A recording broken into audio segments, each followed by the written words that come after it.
Bonjour à tous, bienvenue dans ce 12-13 dans l'actualité en Bourgogne. Aujourd'hui, c'est la rentrée des classes. Davantage d'élèves, davantage d'enseignants, mais moins d'établissements scolaires dans l'académie de Dijon cette année. Nous avons suivi les élèves d'une classe unique dans un village de la Nièvre et les 6e du lycée militaire d'Autun qui faisaient donc leur rentrée aujourd'hui.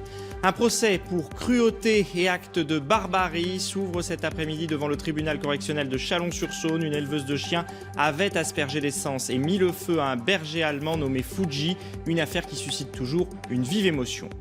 Enfin, c'est aussi la rentrée de C'est votre tour. Amélie Douai s'installe dans la région d'Autun. Bienvenue à Mèvres, commune de Saône-et-Loire de 780 habitants, connue pour son prieuré Saint-Martin qui en fait un site clunisien. Mais aujourd'hui, si nous sommes là, c'est pour la cantine de l'école primaire et maternelle. 76 élèves inscrits, plus de 55 à la cantine. Ça s'explique, on y va, place au réfectoire. A tout de suite, Amélie. Ça y est, c'est donc la fin des grandes vacances d'été pour les 266 921 élèves de l'académie de Dijon. Ils ont retrouvé ce matin le chemin de l'école, comme à Saint-Quaise dans la Nièvre, où Rémi Chiden et Tania Gomez ont suivi la rentrée de la classe unique du village. Regardez. Bonjour Luna, bonjour Rémi, bonjour Aurore. C'est le grand jour. Aurore Doma accueille ses nouveaux élèves dans la petite école de Saint-Quaise. Une seule classe dans le village, pas d'inquiétude pour les parents habitués aux rentrées. Là c'est la troisième année qu'elle fait là, donc maintenant c'est un peu du renouvellement comme tous les ans, quoi. Elle est bien habituée, quoi. Elle est très bien rentrée, les petites écoles vivent encore dans nos campagnes, ça fait plaisir. Difficile parfois de revenir en classe après 2 mois de vacances. Mais pour les 18 élèves de CM1 et CM2, la transition se fait en douceur. J'aimais bien aller en vacances, mais j'aime bien aussi reprendre l'école parce que ça fait longtemps qu'on l'a quitté quand même. Ça se passe bien, mais pas tout le temps. Après, je retrouve plein de copains et copines. J'ai envie de venir à l'école parce que j'aime bien l'école, lire, écrire, travailler, tout ça. La rentrée, c'est aussi le moment de reprendre toutes les habitudes, de découvrir le programme de l'année et le fonctionnement de la classe unique. Donc moi, vous me connaissez, je suis la maîtresse. Je suis la maîtresse Aurore. Déjà la mise en place par rapport à comment on va faire, comment ça se passe dans la classe, au niveau des cahiers, des livres, au niveau des classeurs, qu'est-ce que la maîtresse attend de nous, comment est-ce qu'on va travailler, qu'est-ce qu'il va y avoir comme travail à faire à la maison, les devoirs, etc. Tout ça, c'est plein de petites choses comme ça qui les inquiètent en général assez vite. Puis c'est vrai que quand ils ne me connaissent pas, la maîtresse, on ne la connaît pas, comment elle va être, est-ce qu'elle va être gentille, est-ce qu'elle va être méchante, voilà, il y a toujours cette appréhension aussi, quoi. Et pour dédramatiser le moment, les CM2 avaient même préparé une chanson d'accueil pour leurs nouveaux camarades. De quoi commencer l'année avec le sourire. Et une rentrée sous le signe d'un coup de pouce budgétaire pour le lycée militaire d'Autun. Le gouvernement vient de présenter un plan d'investissement de 100 millions d'euros dans les lycées militaires d'ici à 2025 afin de moderniser leurs infrastructures. Et ce matin, Charles Bert et Fanny Borius ont suivi les premiers pas des élèves de 6e. Cet après-midi, on apprendra à marcher au pas.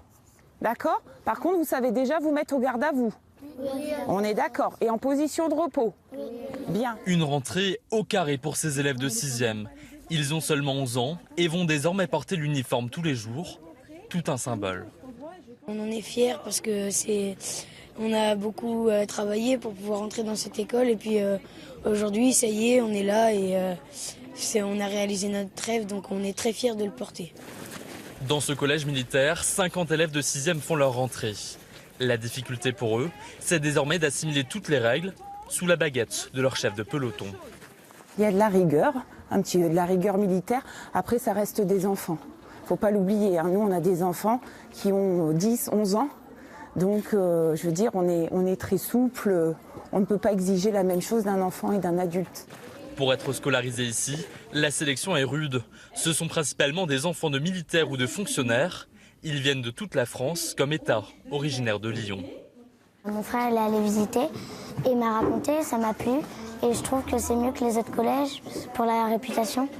C'est mieux pour apprendre à travailler et parce que les études ils sont dirigées.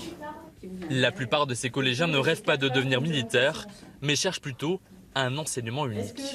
Par rapport à un collège civil, on travaillera beaucoup sur la cohésion, c'est-à-dire cette entraide dans le groupe. parce que, comme je disais, ils vivent ici 24 heures sur 24, donc c'est très important. Et au niveau de l'enseignement, c'est enrichissant pour nous. Depuis 2 ans, cette école de l'excellence affiche un taux de réussite de 100% au brevet des collèges. Une rentrée qui n'est pas marquée par des mouvements sociaux, mais ce matin, le syndicat UNSA déplorait par exemple des changements de programme intervenus dans le cours de l'été. Michel Gillot, Damien Rabézen.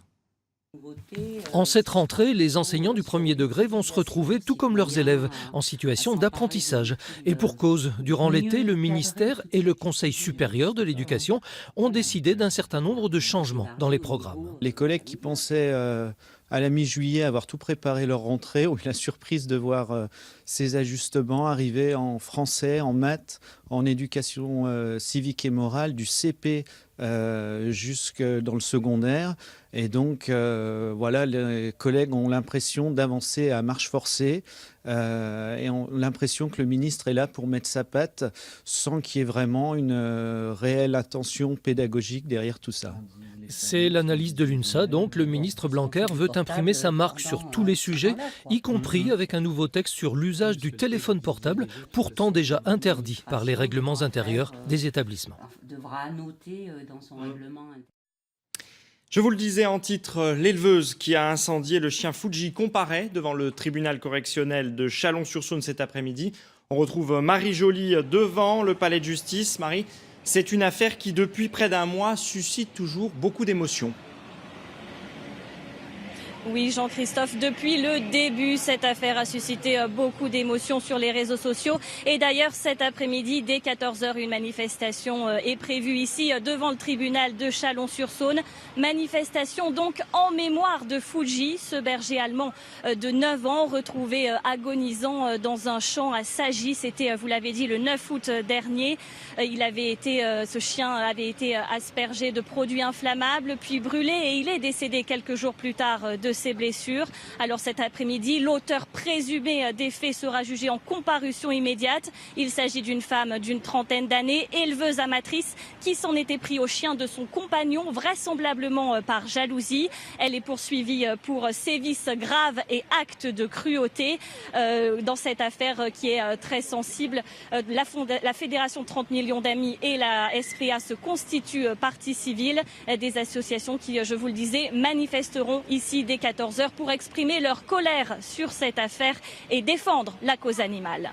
Merci Marie Joly en direct de Chalon-sur-Saône. Dans l'actualité également, cérémonie inhabituelle hier dans le petit village de Chénier. C'est en Côte d'Or, à l'ombre du plus vieil arbre de la commune, un tilleul auquel on a rendu un hommage solennel puisqu'il s'est vu attribuer le label d'arbre remarquable. Michel Gillot, Isabelle Rivière.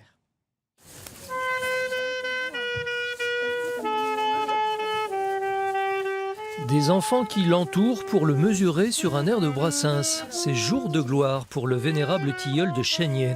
Mais avant la gloire, il y a d'abord l'attachement que les gens d'ici éprouvent pour ce vieux compagnon.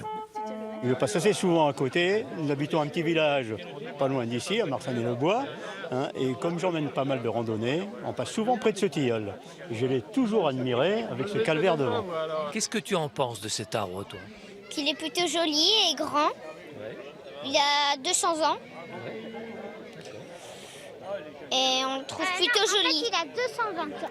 Ah oui, 220 ans. Le tilleul domine le village, peuplé de 540 habitants.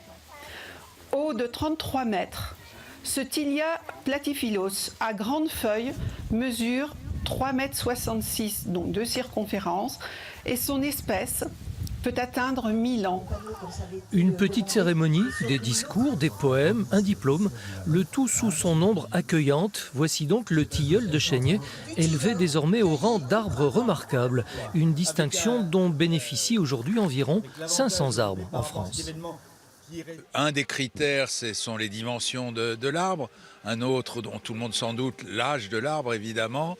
Des arbres qui ont une histoire, une légende, et puis des arbres qui rassemblent, et on est vraiment dans cette situation-là. Les gens sont heureux de venir sous l'arbre pour profiter de son ombrage et puis le respecter finalement. Avec ce label, on a le sentiment de donner encore plus d'importance à l'arbre et donc de le protéger. Et puis sinon, après, les arbres demandent une seule chose, peut-être finalement, c'est qu'on les laisse tranquilles.